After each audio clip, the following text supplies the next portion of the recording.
दोस्तों, ये प्रश्नावली 7.2 का हमारा दूसरा वीडियो है। इसके पहले हमने प्रश्नावली 7.2 का पहले वीडियो में 5 नंबर हिसाब तक करा चुका था, जिसमें अब 6 नंबर हिसाब से आज के वीडियो में कराऊंगा। तो हम लोग आते हैं अपने हिसाब की ओर। तो हमारा जो 6 नंबर का हिसाब है वो हिसाब ये है कि मैं हिसाब को समझा देना चाहता हूँ, ठीक है ना। तो आप लोग ध्यान दीजिएगा। कह रहा है कि यदि बिंदु 1, 2, 1,2, 4, y, x, 6 और 3,5 इसी क्रम में लेने पर एक समांतर चतुर्भुज के शीर्ष हो तो x और y ज्ञात कीजिए। ये जितने भी बिंदु दिए गए थे, ये एक समांतर चतुर्भुज के शीर्ष हैं इसी क्रम में।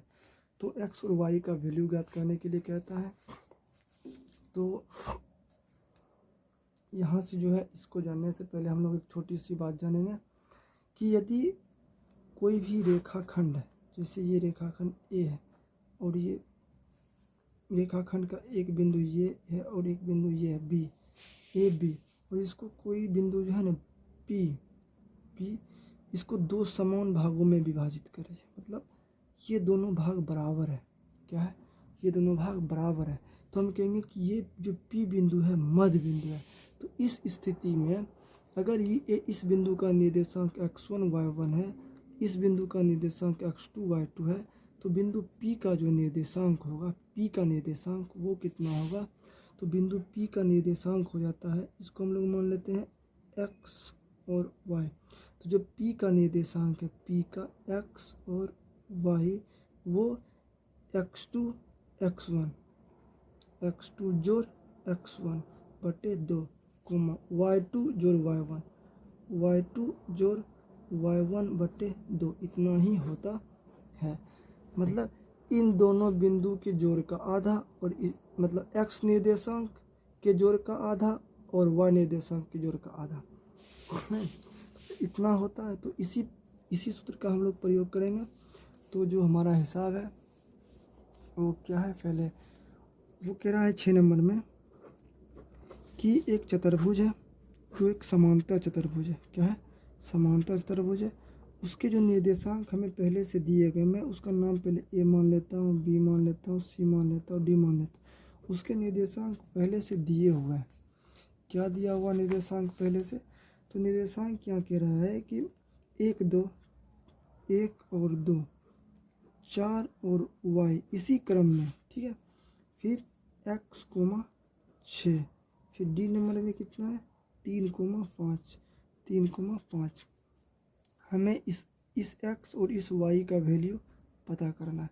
तो इसका वैल्यू पहले पता लगाने से पहले हम लोग एक चीज़ के बारे में समझेंगे कि जो समांतर चतुर्भुज होता है, समांतर चतुर्भुज के विकर्ण, जो ये विकर्ण है, ये विकर्ण दोनों, जो समांतर चतुर्भुज के दोनों विकर्ण हैं, एक दूसरे को समद्विभाजित करते हैं। मतलब ये वाला भाग और ये वाला भाग, ये वाला भाग और ये वाला भाग, ये दोनों आपस में बराबर है और ये दोनों आपस में बराबर है। और इस बिंदु के निर्देशांक, मतलब ये बिंदु जो है ये मध्य बिंदु है। ये इस रेखाखंड का मध्य बिंदु भी ये है और इस रेखाखंड का मध्य बिंदु भी ये है। तो हम लोग कहेंगे कि समांतर चतुर्भुज के विकर्ण एक दूसरे को मतलब समद्विभाजित करते हैं। और इस बिंदु के निर्देशांक हम लोग मान लेते हैं P, x, y बड़ा वाला x बड़ा वाला y। तो बिंदु समांतर, यहाँ से थोड़ा सा अति कर लेते हैं कि P बिंदु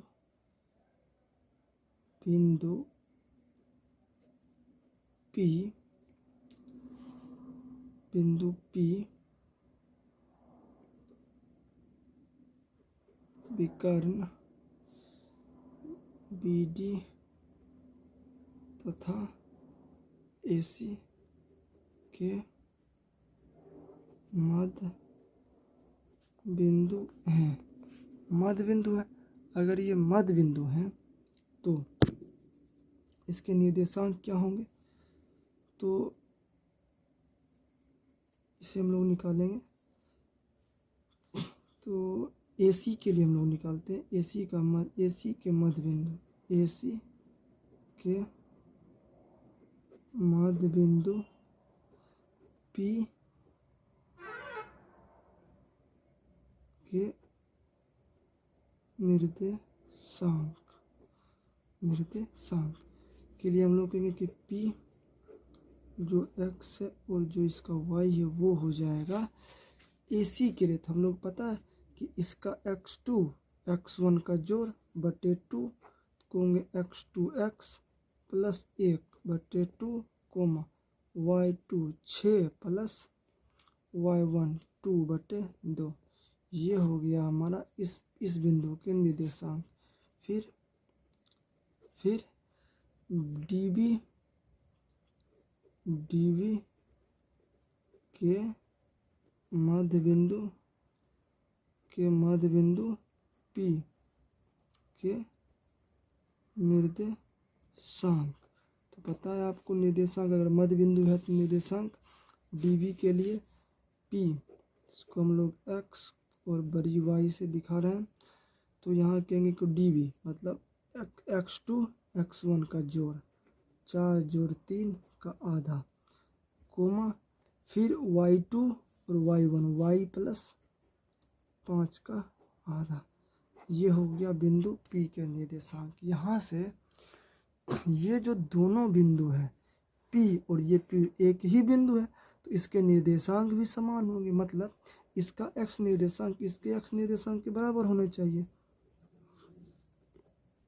अब x प्लस 1 बटे 2 बराबर 4 प्लस 3 बटे 2 नहीं। तो यहाँ से हम लोग कहेंगे कि ये तो अगर समान है तो इसको काट सकते हैं, नहीं तो कोना कोनी गुना कीजिए। तो यहाँ से कहेंगे 2x प्लस 2 बराबर 4 3 7 7 दूना 14 नहीं 7 दूना 14।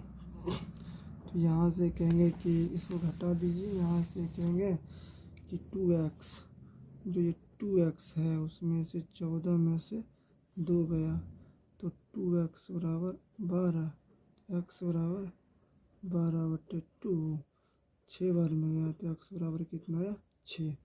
जो x का मान है वो कितना आएगा 6, मतलब इस x का वैल्यू कितना आएगा 6 आएगा। फिर हम लोग अब आते हैं आगे। तो आगे ये कह रहा है कि y निर्देशांक, तो y का 6 प्लस 2 बटे 2 और ये दोनों बराबर होगा। तो फिर यहाँ से कहेंगे 6 प्लस 2 बटे 2 ना, और बराबर ये हो जाएगा y प्लस 5 बटे 2। तो यहाँ से कहेंगे 6 2 8 बटे 2 मतलब 4 बराबर y प्लस 5 बटे 2, ये गुना होगा कोना कोनी 4 दूना 8 बराबर y प्लस 5, ये 5 आके घट जाएगा 8 में 5 घट गया बराबर y, तो 3 बराबर y मतलब y बराबर 3। यही दोनों का मान हमें निकालना था, x का मान और y का मान। x का मान 6 निकल के आया है और y का मान हमें 3 निकल के आया, और ये x यहाँ पे है, यहाँ पर y यहाँ पे पूछ रहा है हमें कि इसका मान क्या होगा। ठीक है, ये दोनों निकल गया। अब हम लोग आते हैं अपने हिसाब 7 नंबर की ओर। 7 नंबर जो हमारा हिसाब है वो क्या कहता है, पहले हम लोग उसे पढ़ लेते हैं। वो हिसाब कह रहा है 7 नंबर का कि बिंदु ए के निर्देशांक ज्ञात कीजिए। कोई बिंदु ए है उसका निर्देशांक निकालना है, जहाँ ए बी एक वृत्त का व्यास है। ए बी क्या है, किसी वृत्त का व्यास है। ए बी जो है किसी वृत्त का व्यास है जिसका केंद्र मतलब वृत्त का केंद्र 2, -3 है तथा बी के निर्देशांक 1 4 है। तो वृत्त है तो हम लोग पहले वृत्त बनाएंगे। ये मान लेता हूँ मैं कि ये एक वृत्त है, ये एक वृत्त है जिसमें ये एक व्यास है ए बी। व्यास क्या है ए बी, व्यास है ए बी, और जो ये केंद्र है ये है ओ, केंद्र है ओ। ओ के निर्देशांक भी दिए हुए हैं, कितना है ओ के निर्देशांक मतलब केंद्र के निर्देशांक 2, -3 है। तो जो ओ है ये केंद्र, इसके निर्देशांक के 2 -3। फिर जो हमारा बी है, बी जो है हमारा, बी के निर्देशांक ये कितना है 1 4। बी का निर्देशांक कितना है हमारा 1 4। तो आप लोगों को पता होगा, अगर ये वृत्त है तो वृत्त है और ए बी व्यास है, यदि ए बी व्यास तथा ओ केंद्र है तो पता है, अगर ये ए बी व्यास और ओ केंद्र है तो ये दोनों त्रिज्या हो गया, तो ये भी त्रिज्या दोनों बराबर, तो ये और ये दोनों बराबर हो जाएगा, मतलब ए ओ बराबर ओ बी। तो हम लोग कहेंगे कि ए ओ अनुपात ओ बी बराबर, या M1 अनुपात, इसको हम लोग मान लेते हैं M1, इसको हम लोग मान लेते हैं M2। तो M1 अनुपात M2 जो होगा वो हो जाएगा अपना 1:1। नहीं, क्या है कि दोनों बराबर है तो M1 अनुपात 1:1 हो जाएगा। तो विभाजन सूत्र से बिंदु O के निर्देशांक में यही निकालना है। तो हम लोग कहेंगे इसी से निकल जाएगा विभाजन सूत्र से बिंदु O 2, -3 के निर्देशांक। तो हम लोग कहेंगे जो विभाजन सूत्र से बिंदु O का निर्देशांक निकालेंगे, वो क्या निकालेंगे, तो वो निकालेंगे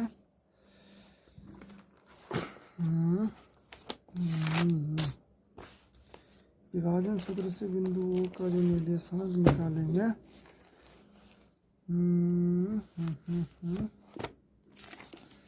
तो इसके लिए फार्मूला लिखेंगे। तो वही, अगर ये मध्य बिंदु है, ठीक है ना, अगर ये मध्य बिंदु है 1 1 है, तो ये मध्य बिंदु है, तो मध्य बिंदु के लिए आपको पता है हम लोग इसको ए का निर्देशांक मान लेते हैं, इतना x, y, ये ए का निर्देशांक है और यही हमको निकालना है। तो ये निकलेगा ओ के निर्देशांक के लिए हम लोग कहेंगे कि ओ कितना, ओ हो जाएगा कितना अपना 2, -3, 2, -3, ये ओ का निर्देशांक है बराबर, अगर मध्य बिंदु है, अगर ये मध्य बिंदु है, अगर ये अगर मध्य बिंदु है, ठीक है, तो इसका निर्देशांक x2 x1 के जोड़ का आधा,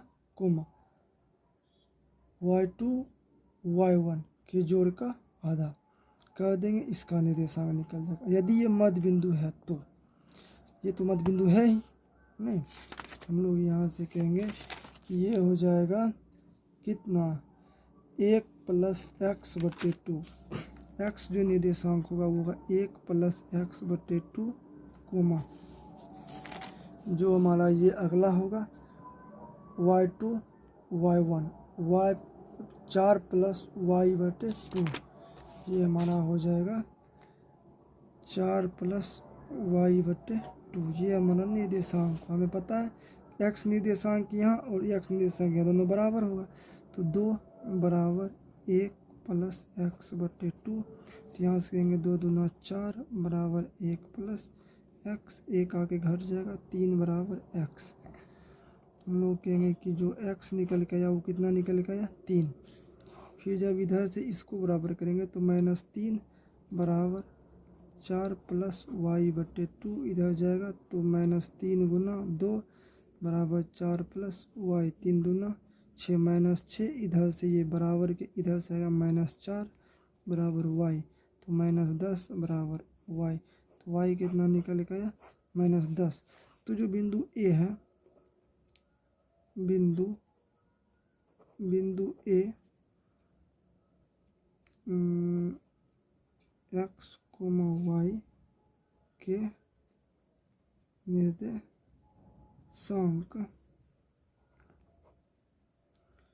x3 y -10 होगा।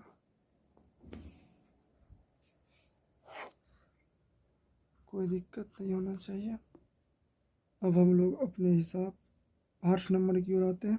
तो 8 नंबर का जो हिसाब है अपना क्या कहता है, यदि ए और बी क्रमशः इतना और इतना, कोई बिंदु ए है जिसके निर्देशांक दिए हुए हैं -2, -2, और एक बिंदु बी है जिसके निर्देशांक दिए हुए हैं 2, -4, और मैं मान लेता हूँ ये बिंदु ये है और ये बिंदु बी है, तो इसको मिलाया गया है। ठीक है, मिलाया गया है, कोई दिक्कत नहीं होनी चाहिए। फिर कहता है कि हो तो बिंदु P के निर्देशांक ज्ञात कीजिए। बिंदु P कहाँ है हमें पता नहीं, लेकिन उसके निर्देशांक ज्ञात करना है, ताकि AP ताकि दिया है AP, चूँकि AP बराबर 3/7, यहाँ से 3/7 AB, 3/7 AB, तो यहाँ से हम कहेंगे AP बटे AB बराबर जो होगा